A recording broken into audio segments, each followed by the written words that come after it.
ಬನ್ನಿಯ ಗಿಡದಾಗ ಬಾಣ ಇಟ್ಟಿನಿ ತಾಯಿ, ಯಾರು ಬಂದರೂ ಕೊಡಬೇಡ, ಯಾರು ಬಂದರೂ ಕೊಡಬೇಡ ಹಡೆದಮ್ಮ, ಅರ್ಜುನ ಬಂದರೆ ಕೊಡಬೇಕು, ಅರ್ಜುನ ಬಂದರೆ ಕೊಡಬೇಕು.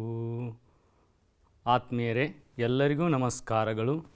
ನಾನು PB ಭಜಂತ್ರಿ, ಕನ್ನಡ ಅಧ್ಯಾಪಕರು, ಸರ್ಕಾರಿ ಪ್ರೌಢಶಾಲೆ ಬೋಡನಾಯಕದಿನ್ನಿ, ತಾಲೂಕು ಜಿಲ್ಲೆ ಬಾಗಲಕೋಟೆ. ವಿದ್ಯಾರ್ಥಿಗಳೇ, ಈಗಾಗಲೇ ತಾವು 9ನೆಯ ತರಗತಿಯ ಅನೇಕ ಗದ್ಯ ಪದ್ಯಗಳನ್ನು ಆಲಿಸುತ್ತಾ ಚಟುವಟಿಕೆಗಳನ್ನು ಮಾಡ್ತಾ ತಾವು ಕೇಳಿದ್ದೀರಿ ಮಕ್ಕಳೇ. ಹಾಗಾದರೆ ಇಂದೂ ಕೂಡ ನಾವು ಒಂದು ಪಾಠವನ್ನು ಅಭ್ಯಾಸ ಮಾಡೋಣ ಮಕ್ಕಳೇ. ಸರಿ. ಹಾಗಾದರೆ ಈ ಚಿತ್ರವನ್ನು ಗಮನಿಸಿ ಮಕ್ಕಳೇ. ಇಲ್ಲಿ ಜನ ಎಲ್ಲ ಸೇರಿದ್ದಾರೆ, ರಥ ಎಳಿತಾ ಇದೆ, ಅಲ್ಲಿ ಸಿಹಿ ಪದಾರ್ಥದ ಅಂಗಡಿ ಇದೆ. ಈ ಆಟದ ಸನ್ನಿವೇಶವನ್ನು ಕೂಡ ನೀವು ಗಮನಿಸ್ಬೋದು. ಹೀಗೆ ಈ ಎಲ್ಲ ಸನ್ನಿವೇಶವನ್ನು ಗಮನಿಸಿದರೆ ನಿಮಗೆ ಏನು ನೆನಪಿಗೆ ಬರುತ್ತದೆ? ಅಲ್ಲಿ ಹೇಳ್ತಾ ಇದ್ದಾನೆ ನೋಡಿ, ಜಾತ್ರೆ ನೆನಪಿಗೆ ಬರುತ್ತದೆ. ಜಾತ್ರೆ ಎಂದ ತಕ್ಷಣ ಎಲ್ಲರಿಗೂ ಕೂಡ ಸಂತೋಷ, ಸಂಭ್ರಮ, ಸಡಗರ. ಮಕ್ಕಳೇ, ಹೀಗೆ ಜಾತ್ರೆಯನ್ನು ಎಲ್ಲ ಮುಗಿಸ್ತೀರಾ, ಮುಗಿಸ್ಕೊಂಡು ಸಂಜೆ ಮನೆಗೆ ಹೋಗ್ತೀರಾ. ಮನೆಗೆ ಹೋದಾಗ ಅಂದು ಜಾತ್ರೆಯ ನಿಮಿತ್ತವಾಗಿ ಊರಿನಲ್ಲಿ ಅನೇಕ ಮನರಂಜನೆ ಕಾರ್ಯಕ್ರಮಗಳನ್ನು ಹಮ್ಮಿಕೊಂಡಿರ್ತಾರೆ. ನಿಮ್ಮೂರಿನಲ್ಲಿ ಕೂಡ ಮನರಂಜನೆ ಕಾರ್ಯಕ್ರಮ ಹಮ್ಮಿಕೊಂಡಿರ್ತಾರೋ ಇಲ್ವೋ? ಹಮ್ಮಿಕೊಂಡಿರ್ತಾರೆ. ಹಾಗಾದರೆ ಜಾತ್ರೆಯ ಸಂದರ್ಭದಲ್ಲಿ ನಿಮ್ಮೂರಿನಲ್ಲಿ ಯಾವ ಯಾವ ಮನರಂಜನೆ ಕಾರ್ಯಕ್ರಮಗಳನ್ನು ಹಮ್ಮಿಕೊಂಡಿರುತ್ತಾರೆ? ಆ ವಿದ್ಯಾರ್ಥಿ ಹೇಳ್ತಾ ಇದ್ದಾನೆ ನೋಡಿ, ಯಕ್ಷಗಾನ, ಬಯಲಾಟ, ನಾಟಕದಂಥ ಕಾರ್ಯಕ್ರಮಗಳನ್ನು ಹಮ್ಮಿಕೊಂಡಿರ್ತಾರೆ. ಜಾಣ ಮಕ್ಕಳು, ನೀವು ಭಾಳ ಚೆನ್ನಾಗಿ ಹೇಳ್ತಾ ಇದ್ದೀರಾ ನೋಡಿ. ಈ ಚಿತ್ರಗಳನ್ನು ಗಮನಿಸಬೇಕು ಮಕ್ಕಳೇ. ಹೀಗೆ ಈ ನಾಟಕಗಳನ್ನು ಕೂಡ ಹಮ್ಮಿಕೊಂಡಿರ್ತಾರೆ. ಹಾಗಾದರೆ ನಾಟಕಗಳಲ್ಲಿ ಎಷ್ಟು ಪ್ರಕಾರಗಳಪ್ಪ ಅಂತಂದರೆ 2 ಪ್ರಕಾರಗಳು. ಅವು ಒಂದು ಸಾಮಾಜಿಕ ನಾಟಕ, ಇನ್ನೊಂದು ಪೌರಾಣಿಕ ನಾಟಕ. ಸಾಮಾಜಿಕ ನಾಟಕಗಳು ಸಮಾಜದಲ್ಲಿ ನಡೆಯುವ ದೌರ್ಜನ್ಯ, ದಬ್ಬಾಳಿಕೆ, ಸಾಮಾಜಿಕ ಸಮಸ್ಯೆಗಳನ್ನು ಅವು ಅಭಿನಯಗೊಳ್ತಾ ಇರ್ತವೆ. ಇನ್ನು ಪೌರಾಣಿಕ ನಾಟಕಗಳು ಪುರಾಣ, ಪುಣ್ಯಕಥೆ, ರಾಮಾಯಣ, ಮಹಾಭಾರತವನ್ನು ಆಧರಿಸಿ ಪೌರಾಣಿಕ ನಾಟಕಗಳು ಅಭಿನಯಗೊಳ್ತಾ ಇರ್ತವೆ. ಈ ಪೌರಾಣಿಕ ನಾಟಕಗಳು ಮುಖ್ಯವಾಗಿ ಭಾರತದ 2 ಮಹಾನ್ ಕಾವ್ಯಗಳಾಗಿರುವಂಥ ರಾಮಾಯಣ, ಮಹಾಭಾರತವನ್ನು ಆಧರಿಸಿ ಅಭಿನಯಗೊಳ್ತಾ ಇರ್ತವೆ. ಮಹಾಭಾರತವನ್ನು ಆಧರಿಸಿ ನಾವು ಸಾಹಿತ್ಯದಲ್ಲಿ ಅನೇಕ ಕಥೆಗಳನ್ನು, ಕಾದಂಬರಿಗಳನ್ನು, ನಾಟಕಗಳನ್ನು ನಾವು ನೋಡಿದ್ದೇವೆ. ಹಾಗಾದರೆ ಮಕ್ಕಳೇ, ಇವತ್ತೂ ಕೂಡ ನಾವು ಮಹಾಭಾರತವನ್ನು ಆಧರಿಸಿದ ಒಂದು ನಾಟಕವನ್ನು ನಾವು ನೋಡೋಣ ಮಕ್ಕಳೇ. ಗದ್ಯಪಾಠ ಊರು ಭಂಗ. ಊರು ಎಂದರೆ ಸಂಸ್ಕೃತದಲ್ಲಿ ತೊಡೆ, ಭಂಗ ಎಂದರೆ ಮುರಿಯುವುದು. ಕುರುಕ್ಷೇತ್ರದ 18ನೆಯ ದಿನದ ಯುದ್ಧದ ತರುವಾಯ ಭೀಮನು ದುರ್ಯೋಧನನ ತೊಡೆಯನ್ನು ಮುರಿದಿರುವಂಥ ಸನ್ನಿವೇಶವನ್ನು ಒಳಗೊಂಡ ನಾಟಕನೇ ಊರುಭಂಗ. ಇದನ್ನು ಮೂಲ ಸಂಸ್ಕೃತದಲ್ಲಿ ಭಾಸಕವಿ ರಚಿಸಿದ್ದಾನೆ. ಅದನ್ನು ಕನ್ನಡಕ್ಕೆ ಅನುವಾದಿಸಿರುವಂಥವರು ಎಲ್ ಬಸವರಾಜು. ಊರುಭಂಗ ಸಂಸ್ಕೃತದಿಂದ ಕನ್ನಡಕ್ಕೆ ಅನುವಾದಗೊಂಡ ನಾಟಕ. ಇನ್ನು ಅನುವಾದಿತ ನಾಟಕ ಎಂದರೆ ಬೇರೆ ಭಾಷೆಯಿಂದ ರಚನೆಗೊಂಡಿರುವಂತಹ ಸಾಹಿತ್ಯವನ್ನು ಕನ್ನಡ ಭಾಷೆಗೆ ಅನುವಾದಗೊಳಿಸುವುದಕ್ಕೆ ಅನುವಾದಿತ ನಾಟಕ ಎಂದು ಕರೆಯುತ್ತಾರೆ. ಹೀಗಾಗಿ ಊರುಭಂಗ ಎಂಬ ನಾಟಕವು ಒಂದು ಸಂಸ್ಕೃತದಿಂದ ಅನುವಾದಿತಗೊಂಡ ನಾಟಕವಾಗಿದೆ. ಮುಂದುವರೆದು ಕಾವೇಶು ನಾಟಕಂ ರಮ್ಯಂ ಎಂಬುದು ಸಂಸ್ಕೃತದಲ್ಲಿ ಜನಪ್ರಿಯ ಮಾತು. ಕಾವೇಶು ನಾಟಕಂ ರಮ್ಯಂ ಎಂದರೆ ಕಾವ್ಯಗಳಲ್ಲಿಯೇ ನಾಟಕವು ರಮಣೀಯವಾಗಿರುವಂಥದ್ದು. ಏಕೆಂದರೆ ನಾಟಕಗಳಲ್ಲಿ ಸಂಭಾಷಣೆ ಇರುತ್ತದೆ, ಅಭಿನಯ ಇರುತ್ತದೆ, ಸಾಹಿತ್ಯ ಇರುತ್ತದೆ, ಸಂಗೀತ ಇರುತ್ತದೆ. ಅದಕ್ಕಿಂತ ಹೆಚ್ಚಾಗಿ ಇದೊಂದು ದೃಕ್ ಮಾಧ್ಯಮವಾಗಿದೆ. ಹೀಗಾಗಿ ನಾಟಕವು ಆಹ್ಲಾದವನ್ನು ಉಂಟು ಮಾಡುತ್ತದೆ. ಈ ಅನುವಾದಿತ ನಾಟಕವು ಮಹಾಭಾರತ ಮಹಾಕಾವ್ಯವನ್ನು ಆಧರಿಸಿದೆ. ಕೃತಿಕಾರರ ಪರಿಚಯವನ್ನು ಮಾಡ್ಕೋಣ ಮಕ್ಕಳೇ. ಈ ಕೃತಿಕಾರರ ಪರಿಚಯವನ್ನು ತಾವೆಲ್ಲರೂ ಸರಿಯಾಗಿ ಕೇಳಿಸಿಕೊಳ್ಳಬೇಕು. ಕೇಳಿಸ್ಕೊಳ್ತಾ ಇದ್ದೀರಲ್ವಾ? ಜಾನ ಮಕ್ಕಳು ನೀವು. ನೋಡಿ, ಭಾಸನು ಸಂಸ್ಕೃತದ ಪ್ರಸಿದ್ಧ ನಾಟಕಕಾರ. ಈತನ ಕಾಲ ಸುಮಾರು ಕ್ರಿಸ್ತ ಪೂರ್ವ 300.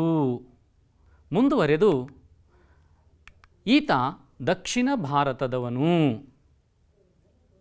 ಭಾಸನು ರಾಮಾಯಣ, ಮಹಾಭಾರತ, ಬೃಹತ್ಕಥೆಯನ್ನು ಆಧರಿಸಿ ಅನೇಕ ನಾಟಕಗಳನ್ನು ರಚಿಸಿದ್ದಾನೆ.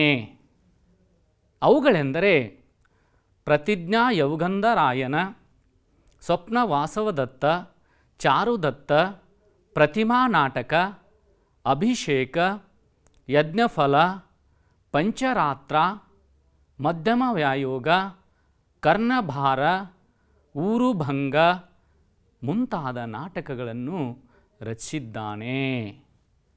ಭಾಸಕವಿಯ ಪರಿಚಯವನ್ನು ಎಲ್ಲರೂ ಗಮನಿಸಿದಿರಲ್ಲ ಮಕ್ಕಳೇ? ಈ ಭಾಸಕವಿಯನ್ನು ಕುರಿತು ನಮ್ಮ ಶಾಲೆಯ ವಿದ್ಯಾರ್ಥಿ ತಾನೇ ಸ್ವತಃ ಭಾಸಕವಿಯಾಗಿ ಒಂದು ವಿಡಿಯೋವನ್ನು ಮಾಡಿ ಕಳಿಸಿದ್ದಾನೆ. ಹಾಗಾದರೆ ಆ ವಿಡಿಯೋವನ್ನು ನೋಡಿ. ಆತ್ಮೀಯ ಕನ್ನಡ ಕುಲಕೋಟಿ ಮನಸ್ಸುಗಳಿಗೆ ನನ್ನ ನಮಸ್ಕಾರಗಳು. ನಾನು ಸಂಸ್ಕೃತದ ಪ್ರಸಿದ್ಧ ನಾಟಕಕಾರ ಭಾಸಕವಿ. ನಾನು ಕಾಳಿದಾಸನಿಗಿಂತಲೂ 500 ವರ್ಷ ಕಾಲ ಹಿಂದಿಯ ಬದುಕಿ ಬಾಳಿದವನು. ನನ್ನ ಕಾಲ ಕ್ರಿಸ್ತಪೂರ್ವ 300. ಪೂರ್ವ ರೂಪದಲ್ಲಿ ದೊರಕಿರುವ ನಾಟಕಗಳಲ್ಲಿ ನನ್ನ ನಾಟಕಗಳೇ ಪ್ರಾಚೀನವಾದುವು. ನಾನು ಕೂಡ ದಕ್ಷಿಣ ಭಾರತದವನೇ. ನಾನು ಸುಮಾರು 25ರಿಂದ 30 ನಾಟಕಗಳನ್ನು ರಚಿಸಿದ್ದೇನೆ. ಅವುಗಳೆಂದರೆ ಪ್ರತಿಜ್ಞಾ ಯೌಗಂಧರಾಯನ, ಸ್ವಪ್ನ ವಾಸವದತ್ತ, ಕರ್ಣಭಾರ, ಊರುಭಂಗ ಎಂಬ ನಾಟಕಗಳನ್ನು ರಚಿಸಿ ಸ್ವರ್ಗಸ್ಥನಾದೆ. ನನ್ನ ನಾಟಕಗಳನ್ನು ಎಲ್ ಬಸವರಾಜ್ ಅವರು ಕನ್ನಡಕ್ಕೆ ಅನುವಾದಿಸಿದ್ದಾರೆ. ನಾನು ನನ್ನ ಪರಿಚಯವನ್ನು ಮಾಡಿಕೊಡಲು ಬಂದಿದ್ದೆ. ಹೋಗಿ ಬರ್ತೇನೆ. ಎಲ್ಲರಿಗೂ ನಮಸ್ಕಾರಗಳು. ಹೀಗೆ ವಿಡಿಯೋವನ್ನು ಮಾಡುವುದರ ಮೂಲಕ ತಾವು ತಮ್ಮ ಗುರುಗಳಿಗೆ ತೋರಿಸ್ಬೇಕು. ತೋರಿಸ್ತಿರಲ್ವ ಮಕ್ಕಳೇ? ತೋರಿಸ್ಬೇಕು. ಮುಂದೆ ಈ ಗದ್ಯವನ್ನು ಕನ್ನಡಕ್ಕೆ ಅನುವಾದಿಸಿರ್ತಕ್ಕಂಥ ಅನುವಾದಕರಾದ ಡಾಕ್ಟರ್ ಎಲ್ ಬಸವರಾಜು ಅವರ ಪರಿಚಯವನ್ನು ಮಾಡಿಕೊಳ್ಳೋಣ ಮಕ್ಕಳೇ. ಇವರು ಡಾಕ್ಟರ್ ಎಲ್ ಬಸವರಾಜು ಅವರು. ಇವರು ಕೋಲಾರದವರು. ನೋಡಿ, ಕರ್ನಾಟಕದ ನಕ್ಷೆ. ಕರ್ನಾಟಕದ ಕೋಲಾರದವರು ಡಾಕ್ಟರ್ ಎಲ್ ಬಸವರಾಜು ಅವರು. ಡಾಕ್ಟರ್ ಎಲ್ ಬಸವರಾಜು ಅವರು 7ನೇ ಅಕ್ಟೋಬರ್ 1919ರಂದು ಜನಿಸಿದರು. ಇವರು ಕೋಲಾರದವರು. ಕನ್ನಡದ ಸಂಶೋಧಕರು, ಅನುವಾದಕರಾಗಿ ಅನೇಕ ಕೃತಿಗಳನ್ನು ರಚಿಸಿದ್ದಾರೆ. ಭಾಸನ ಊರುಭಂಗ ನಾಟಕವನ್ನು ಅವರ ನಾಟಕ ಸಂಪುಟ ಕೃತಿಯಿಂದ ಆರಿಸಿಕೊಳ್ಳಲಾಗಿದೆ. ಈ ಗದ್ಯದ ಆಶಯ ಭಾವವನ್ನು ನಾವು ಗಮನಿಸಿದರೆ, ಊರುಭಂಗ ಇಡೀ ಪ್ರಾಚೀನ ಭಾರತೀಯ ನಾಟಕ ಸಾಹಿತ್ಯದಲ್ಲಿ ಎಲ್ಲೆಲ್ಲಿಯೂ ಸಿಗದ ಒಂದು ಅಪೂರ್ವ ನಾಟಕ ಪ್ರಕಾರ. ಏಕೆಂದರೆ ಮಹಾಭಾರತದ ಪ್ರಾರಂಭದಿಂದ ಹಿಡಿದು ಕುರುಕ್ಷೇತ್ರದ 18ನೆಯ ದಿನದವರೆಗೆ ನಮ್ಮ ಸಾಹಿತ್ಯದಲ್ಲಿ ಕತೆ, ಕಾದಂಬರಿ, ನಾಟಕಗಳು ಸಿಗ್ತವೆ. ಆದರೆ ಇದು 18ನೆಯ ದಿನದ ಕುರುಕ್ಷೇತ್ರದ ಸನ್ನಿವೇಶದ ಕೊನೆಯ ಭಾಗದಿಂದ ಪ್ರಾರಂಭವಾಗುತ್ತದೆ. ಹೀಗಾಗಿ ಇದು ಒಂದು ಅಪೂರ್ವ ನಾಟಕ. ಮುಂದುವರೆದು ಇಲ್ಲಿ ಪ್ರಾರಂಭದಲ್ಲಿ ದುರ್ಯೋಧನನ ದುರಂತ ಪಾತ್ರದ ಕಲ್ಪನೆ ಬರುತ್ತದೆ. ದುರ್ಜಯ ಎಂಬ ಮಗನ ಪಾತ್ರವನ್ನು ಪ್ರವೇಶ ಮಾಡಿಸಿ ಈ ನಾಟಕದ ದುರಂತವನ್ನು ತೀವ್ರಗೊಳಿಸಿರುವ ಭಾಸನ ಕಲಾವಿಜ್ಞತೆಯು ಆಶ್ಚರ್ಯವನ್ನುಂಟು ಮಾಡುತ್ತದೆ. ಈ ಒಂದು ಗದ್ಯದ ಪೂರ್ವಕತೆಯನ್ನು ತಾವು ಗಮನಿಸಬೇಕು. ನೋಡಿ, ದುರ್ಯೋಧನನ 100 ಜನ ತಮ್ಮಂದಿರು, ಸೇನೆಯು, ಸೇನಾಪತಿಗಳು ಮಣ್ಣು ಮುಕ್ಕಿದ್ದಾರೆ. ಉಳಿದಿರುವವನು ದುರ್ಯೋಧನನೊಬ್ಬನೇ. ಅವನಿಗೂ ಭೀಮನಿಗೂ ಗದಾಯುದ್ಧ ಪ್ರಾರಂಭವಾಗಿದೆ. ಈ ದ್ವಂದ್ವ ಯುದ್ಧವನ್ನು ದ್ವೈಪಾಯನ, ಹಲಾಯುಧ, ಕೃಷ್ಣ, ವಿದುರ ಮುಂತಾದ ಪೂಜ್ಯರು ನೋಡುತ್ತಿದ್ದಾರೆ. ಭೀಮನು ತಲೆಗೆ ಪೆಟ್ಟು ತಿಂದು ತಡೆಯಲಾರದೆ ನೆಲಕ್ಕುರುಳುತ್ತಾನೆ. ಆಗ ದುರ್ಯೋಧನನು, ಹೆದರಬೇಡ ಭೀಮ, ಹೆದರಬೇಡ ಭೀಮ, ನೆಲಕ್ಕೆ ಬಿದ್ದ ಶತ್ರುವನ್ನು ಯಾವ ವೀರನೂ ಘಾತಿಸುವುದಿಲ್ಲ ಎಂದು ಮೂದಲಿಸುತ್ತಾನೆ. ಹತ್ತಿರದಲ್ಲಿಯೇ ಇದ್ದ ಕೃಷ್ಣನು ತನ್ನ ತೊಡೆಯನ್ನು ತಟ್ಟಿಕೊಂಡು ರಹಸ್ಯವಾಗಿ ಸನ್ನೆ ಮಾಡುತ್ತಾನೆ. ಚೇತರಿಸಿಕೊಂಡೆದ್ದ ಭೀಮನು ಸಿಂಹನಾದವನ್ನು ಮಾಡಿ ತನ್ನ ಚಿತ್ರಾಂಗದವೆಂಬ ಗದೆಯಿಂದ ದುರ್ಯೋಧನನ ತೊಡೆಗೆ ಹೊಡೆಯುತ್ತಾನೆ. ಆಗ ದುರ್ಯೋಧನನು ಏಕಾಂಗಿಯಾಗಿ ರಣರಂಗದಲ್ಲಿ ಪೂರಾ ಗಾಯಗೊಂಡು ಕೆಳಗೆ ಬಿದ್ದು ಪ್ರಾಣ ಸಂಕಟದಿಂದ ನರಳುತ್ತಿದ್ದಾನೆ. ಈ ವಿಡಿಯೋವನ್ನು ಸೂಕ್ಷ್ಮವಾಗಿ ಗಮನಿಸಬೇಕು. ಭೀಮ ಮತ್ತು ದುರ್ಯೋಧನರ ಮಧ್ಯೆ ಭಯಂಕರ ಯುದ್ಧವಾಗುತ್ತದೆ. ಅವರು ಒಬ್ಬರ ಮೇಲೆ ಒಬ್ಬರು ಗದೆಯಿಂದ ಪ್ರಹಾರ ಮಾಡುತ್ತಾರೆ.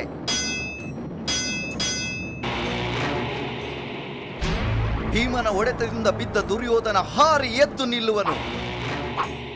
ಅವ ಭೀಮನ ಮೇಲೆ ಗದೆಯಿಂದ ಹಾರಿ ಪ್ರಹಾರ ಮಾಡುತ್ತಾನೆ. ಅದೇ ಸಮಯ ಭೀಮ ದುರ್ಯೋಧನನ ಎಡಗಾಲಿನ ಜಂಘೆಯ ಮೇಲೆ ಗದೆಯಿಂದ ಹೊಡೆಯುತ್ತಾನೆ. ದುರ್ಯೋಧನ ರಣರಂಗದಲ್ಲಿ ಏಕಾಂಗಿಯಾಗಿ ನರಳುತ್ತಾ ಬಿದ್ದಿದ್ದಾನೆ. ಆಗ ಈ ಎಲ್ಲ ಸನ್ನಿವೇಶವನ್ನು ನೋಡುತ್ತಾ ಹತ್ತಿರದಲ್ಲಿ ಕುಳಿತಿರ್ತಕ್ಕಂಥ ಬಲರಾಮನು ವೇದಿಕೆಗೆ ಬರ್ತಾನೆ.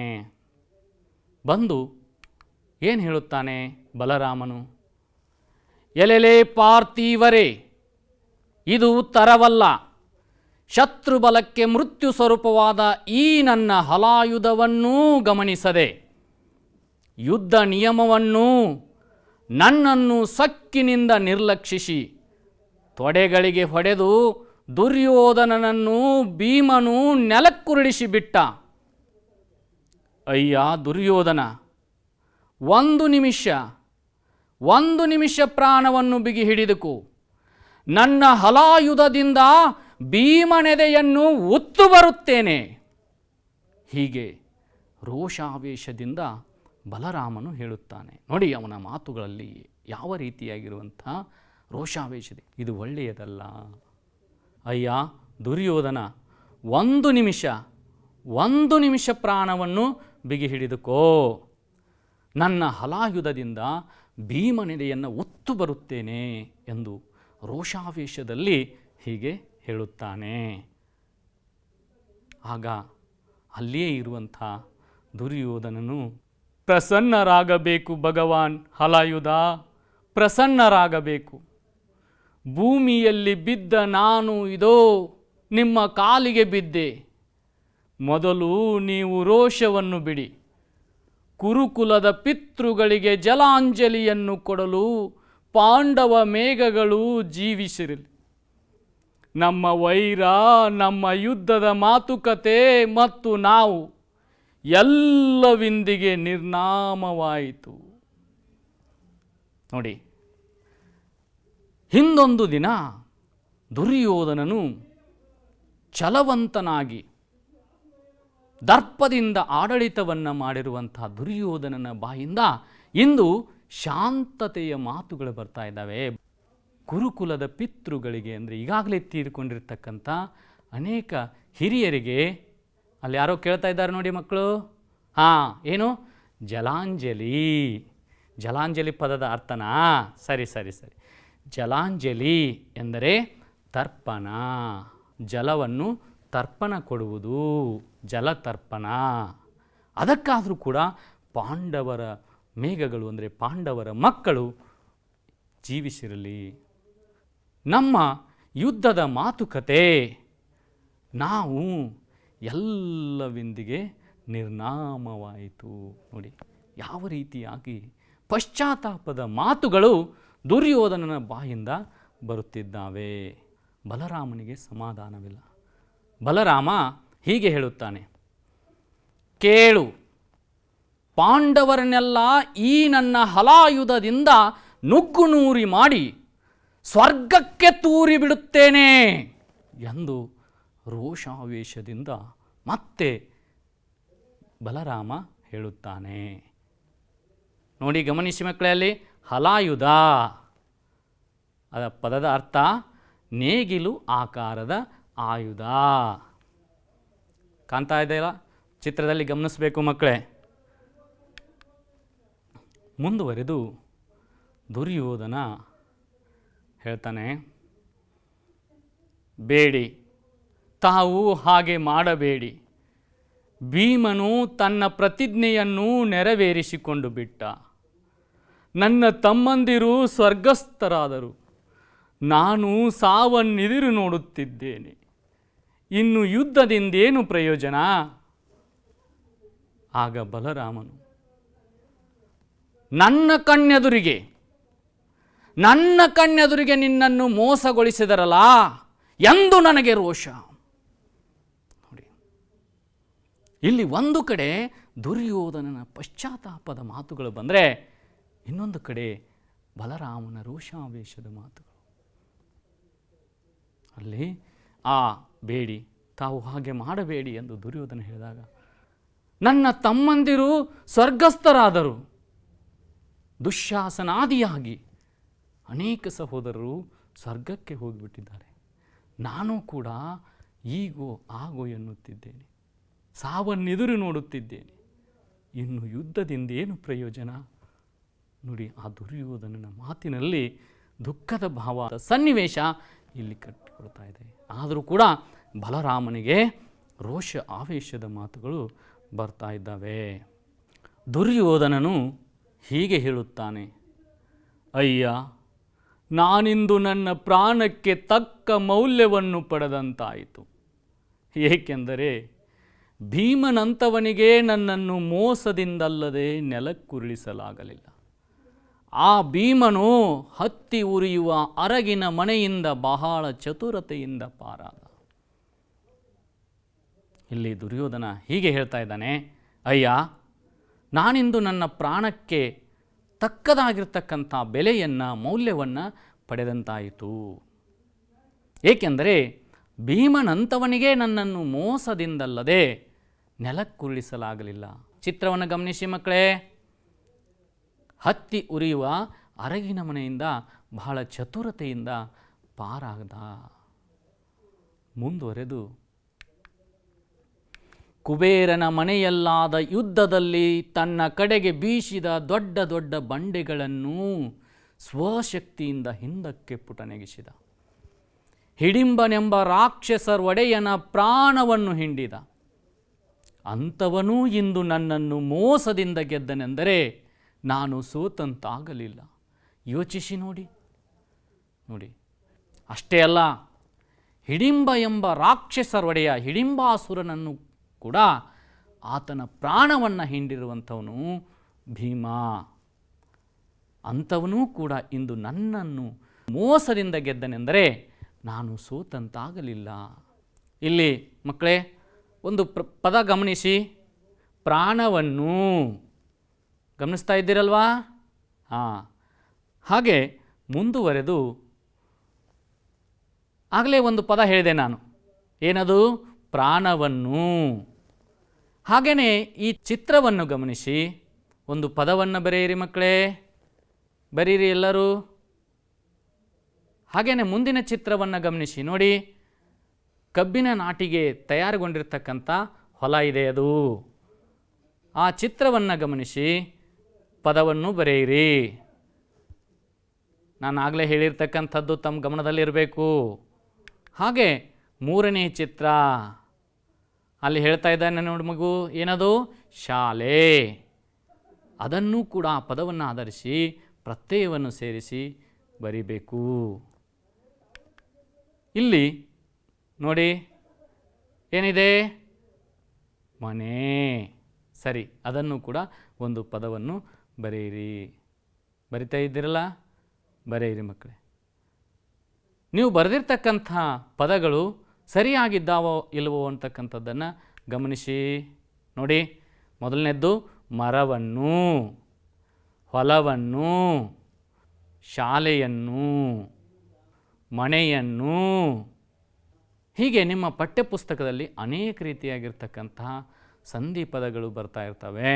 ಆ ಪದಗಳನ್ನು ನೀವು ಬರಿತಾ ಹೋಗಬೇಕು ಮಕ್ಕಳೇ. ಬರೆದು ನಿಮ್ಮ ಗುರುಗಳಿಗೆ ತೋರಿಸ್ಬೇಕು. ಮುಂದುವರೆದು ಈಗ ಧೃತರಾಷ್ಟ್ರ ಹೀಗೆನ್ನುತ್ತಾನೆ, ಅಯ್ಯೋ ಕಷ್ಟ, ಇಂದು ರಣರಂಗದಲ್ಲಿ ನನ್ನ ಮಗನನ್ನು ಮೋಸದಿಂದ ಹೊಡೆದು ಕೆಡವಿದರೆಂದು ಕೇಳಿ ಮೊದಲೇ ಕುರುಡನಾದ ನಾನು ಸುರಿವ ಕಣ್ಣೀರಿನಿಂದ ಮತ್ತಷ್ಟು ಕುರುಡನಾದೆ. ಗಾಂಧಾರಿ, ನಮ್ಮ ಕುಲಕಲಶ ಪ್ರಾಯನಾದ ದುರ್ಯೋಧನನು ನಿನಗೆ ಕಾಣುವನೇ? ನೋಡಿ ಮಕ್ಕಳೇ, ಇಲ್ಲಿ ಧೃತರಾಷ್ಟ್ರ ತನ್ನ ಮಕ್ಕಳನ್ನು ಕಳೆದುಕೊಂಡು ಅಯ್ಯೋ ಕಷ್ಟ, ಇಂದು ರಣರಂಗದಲ್ಲಿ ನನ್ನ ಮಗನನ್ನು ಮೋಸದಿಂದ ಹೊಡೆದು ಕೆಡವಿದರೆಂದು ಕೇಳಿ ಮೊದಲೇ ಕುರುಡನಾದ ನಾನು ಸುರಿವ ಕಣ್ಣೀರಿನಿಂದ ಮತ್ತಷ್ಟು ಕುರುಡನಾದೆ. ಪುತ್ರ ಶೋಕಂ ನಿರಂತರಂ. ಅನೇಕ ಮಕ್ಕಳನ್ನು ಕಳೆದುಕೊಂಡು ಮೊದಲೇ ದುಃಖದಲ್ಲಿರುವಂಥ ಧೃತರಾಷ್ಟ್ರನಿಗೆ ದುರ್ಯೋಧನನ ಪರಿಸ್ಥಿತಿಯೂ ಹೀಗಾಗಿದೆ ಎಂದಾಗ ಮತ್ತಷ್ಟು ದುಃಖಿಸುತ್ತಾನೆ. ಮುಂದೆ ರಣರಂಗದಲ್ಲಿ ಹೋಗುತ್ತಾರೆ.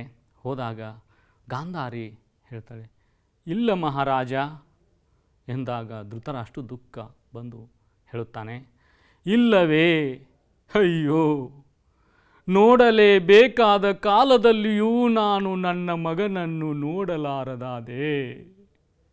ಓ ಹಾಳು ವಿಧಿಯೇ, ವೀರರೂ ಛಲವಂತರೂ ಆದ 100 ಜನ ಮಕ್ಕಳನ್ನು ಪಡೆದುಕೊಂಡರು. ನನಗೆ ತರ್ಪಣವನ್ನು ಕೊಡಲು ಒಬ್ಬ ಮಗನಾದರೂ ಉಳಿಯಬಾರದೆ. ಗಾಂಧಾರಿ, ಪುತ್ರ ದುರ್ಯೋಧನ ಪುತ್ರ ಶತ ವಿನಾಶದಿಂದ ದುಃಖಿತನಾದ ಮಹಾರಾಜನನ್ನು ಸಮಾಧಾನಪಡಿಸು. ತಂದೆ ತಾಯಿಯರಿಬ್ಬರೂ ಕೂಡ ದುಃಖದ ಮಡುವಿನಲ್ಲಿ ಮಲಗಿದ್ದಾರೆ. ನೋಡಲೇಬೇಕಾದ ಕಾಲದಲ್ಲಿಯೂ ಕೂಡ, ಯಾಕಂದರೆ ತಂದೆಯನ್ನು ವಯಸ್ಸಾಗಿರುವಂಥ ಸನ್ನಿವೇಶದಲ್ಲಿ ಮಕ್ಕಳು ಪಾಲನೆ ಪೋಷಣೆ ಮಾಡಬೇಕು. ಆದರೆ ನನಗೆ ಆ ಒಂದು ಭಾಗ್ಯ ಇಲ್ಲ ಎನ್ನುವಂಥ ಭಾವ ಧೃತರಾಷ್ಟ್ರನಿಗೆ ಮೂಡ್ತಾ ಇದೆ. ನನ್ನ ಮಗನನ್ನು ಕೂಡ ನಾನು ನೋಡಲಾರದಂತಹ ಪರಿಸ್ಥಿತಿಗೆ ಇಂದು ಬಂದಿದ್ದೇನೆ. ಮತ್ತೆ ವಿಧಿಯನ್ನು ಶಪಿಸ್ತಾ ಇದ್ದಾನೆ ಧೃತರಾಷ್ಟ್ರ. ಅಯ್ಯೋ ಹಾಳು ವಿಧಿಯೇ, ವೀರರೂ ಛಲವಂತರೂ ಆಗಿರುವಂಥ 100 ಜನ ಮಕ್ಕಳನ್ನು ಪಡೆದುಕೊಂಡರೂ ಕೂಡ ನನಗೆ ತರ್ಪಣವನ್ನು ಕೊಡಲು, ಅಂದರೆ ಆ ತೀರಿಕೊಂಡತಕ್ಕಂಥ ಸಂದರ್ಭದಲ್ಲಿ ಮಾಡುವಂಥ ವಿಧಿವಿಧಾನಗಳಲ್ಲಿ ಕೂಡ ಇದು ಒಂದು. ಅದನ್ನು ಆ ತರ್ಪಣವನ್ನು ಕೊಡಲು ಒಬ್ಬ ಮಗನಾದರೂ ಕೂಡ ಉಳಿಯಬಾರದೆ. ಇದು ಬಹಳ ದುಃಖದ ಸನ್ನಿವೇಶ. ರಣರಂಗದಲ್ಲಿ ಮುಂದೆ ಹೋಗುತ್ತಾರೆ. ಆವಾಗ ದುರ್ಯೋಧನ ಇದ್ದಾನೆ ಎನ್ನುವಂಥದ್ದನ್ನು ಗಮನಿಸಿ ಧೃತರಾಷ್ಟ್ರ ದುಃಖ ತಡೆಯದೆ ಹೇಳ್ತಾನೆ, ಬಾ ಮಗು, ನನಗೆ ನಮಸ್ಕರಿಸು ಬಾ ಎಂದು ದುರ್ಯೋಧನನ್ನು ಕರೀತಾನೆ. ಆಗ ದುರ್ಯೋಧನನು, ಇದೋ ಬಂದೆ, ಅಯ್ಯೋ ಹಾಳು ವಿಧಿ, ಇದು ನನಗೆ ಎರಡನೆಯ ಪೆಟ್ಟು, ಅಯ್ಯೋ ಭೀಮನು ನನ್ನ ಜುಟ್ಟನ್ನು ಹಿಡಿದು ಗದೆಯನ್ನು ಬೀಸಿ ಎರಡು ತೊಡೆಗಳನ್ನಷ್ಟೇ ಅಲ್ಲ, ತಂದೆ ತಾಯಿಗಳಿಗೆ ಅಭಿವಂದಿಸುವ ನನ್ನ ಭಾಗ್ಯವನ್ನೂ ಅಪಹರಿಸಿಬಿಟ್ಟ. ನೋಡಿ, ಇಲ್ಲಿ ಆ ಮಗನನ್ನು ಧೃತರಾಷ್ಟ್ರ ಕರೆದಾಗ, ಬಾ ಮಗು ನನಗೆ ನಮಸ್ಕರಿಸು ಬಾ ಎಂದಾಗ ತಂದೆ ತಾಯಿಯರನ್ನು ರಣರಂಗದಲ್ಲಿ ನೋಡಿದಾಗ ಆ ದುರ್ಯೋಧನನು ಎದ್ದು ನಮಸ್ಕರಿಸಲಿಕ್ಕೆ ಹೋಗ್ತಾನೆ.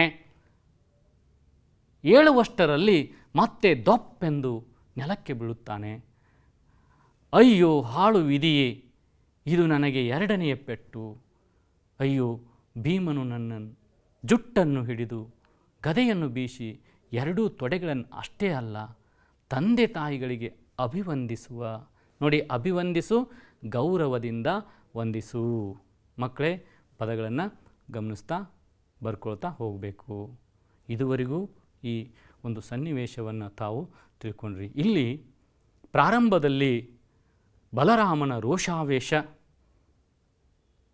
ದುರ್ಯೋಧನನ ಪಶ್ಚಾತ್ತಾಪದ ಸನ್ನಿವೇಶ, ಮಗನ ಈ ಸನ್ನಿವೇಶವನ್ನು ತಿಳಿದ ಧೃತರಾಷ್ಟ್ರ ಗಾಂಧಾರಿಯರಿಗೆ ಆಗಿರುವಂಥ ನೋವು, ಯಾತನೆ, ದುಃಖವನ್ನು ನಾವು ಈ ಸನ್ನಿವೇಶದಲ್ಲಿ ಗಮನಿಸಿದ್ದೇವೆ. ಹೀಗೆ ಜೀವನದಲ್ಲಿ ನಮಗೂ ಕೂಡ ಅನೇಕ ರೀತಿಯಾಗಿರ್ತಕ್ಕಂಥ ಕಷ್ಟಗಳು, ತೊಂದರೆಗಳು ಬರ್ತವೆ. ಅವುಗಳನ್ನು ನಾವು ಎದುರಿಸಿ ನಿಂತಾಗ ಮಾತ್ರ ಜೀವನದಲ್ಲಿ ಯಶಸ್ಸನ್ನು ಗಳಿಸಲಿಕ್ಕೆ ಸಾಧ್ಯ ಇದೆ ಮಕ್ಕಳೇ, ಹೌದಲ್ವಾ? ಹಾಗೆ ಇದುವರೆಗೂ ತಾವು ಈ ಪಾಠವನ್ನು ಗಮನಿಸಿದಲ್ಲ, ಅದನ್ನು ಆಧರಿಸಿ ಪ್ರಶ್ನೆಗಳನ್ನು ನಾನು ಕೇಳುತ್ತೇನೆ. ತಾವು ಉತ್ತರವನ್ನು ಬರಿತಾ ಹೋಗಬೇಕು ಮಕ್ಕಳೇ. ಬರಿತೀರಿ ಅಲ್ವಾ? ಮೊದಲನೇ ಪ್ರಶ್ನೆ, ಭಾಸನು ಈ ಭಾಷೆಯ ಪ್ರಸಿದ್ಧ ನಾಟಕಕಾರ. ಇದರಲ್ಲಿ ಸರಿಯಾದ ಉತ್ತರವನ್ನು ಬರಿಬೇಕು. ಎರಡನೇ ಪ್ರಶ್ನೆ, ಊರುಭಂಗ ನಾಟಕದ ಆಕರ ಕೃತಿ. ಮೂರನೇ ಪ್ರಶ್ನೆ, ಹಲಾಯುಧ ಎಂದು ಇವರನ್ನು ಕರೆಯುವರು. ಸರಿಯಾದ ಉತ್ತರಗಳನ್ನು ಬರಿತಾ ಹೋಗಬೇಕು ಮಕ್ಕಳೇ. 4, ಜಲಾಂಜಲಿ. ಜಲಾಂಜಲಿ ಪದದ ಅರ್ಥ ಇದಾಗಿದೆ. 5ನೇ ಪ್ರಶ್ನೆ, ಮರವನ್ನು ಪದವು ಈ ಸಂಧಿಗೆ ಉದಾಹರಣೆಯಾಗಿದೆ. ಬರಿತಾ ಇದ್ದೀರಿ ನೋಡಿ, ನೀವು ಸರಿಯಾಗಿ ಬರೀರಿ. 6ನೇ ಪ್ರಶ್ನೆ, ಬಾ ಮಗು ನನಗೆ ನಮಸ್ಕರಿಸು ಬಾ. ಈ ಮಾತನ್ನು ಹೇಳಿದವರು. ಈಗ ಎಲ್ಲ ಪ್ರಶ್ನೆಗಳಿಗೆ ಸರಿಯಾದ ಉತ್ತರ ಬರೆದಿರಲ್ವ ಮಕ್ಕಳೇ? ಸರಿಯಾದ ಉತ್ತರಗಳನ್ನು ಬರೆದಿರೋ ಇಲ್ಲವೋ ಒಂದು ಸಾರಿ ನೋಡ್ಕೊಂಬಿಡಿ.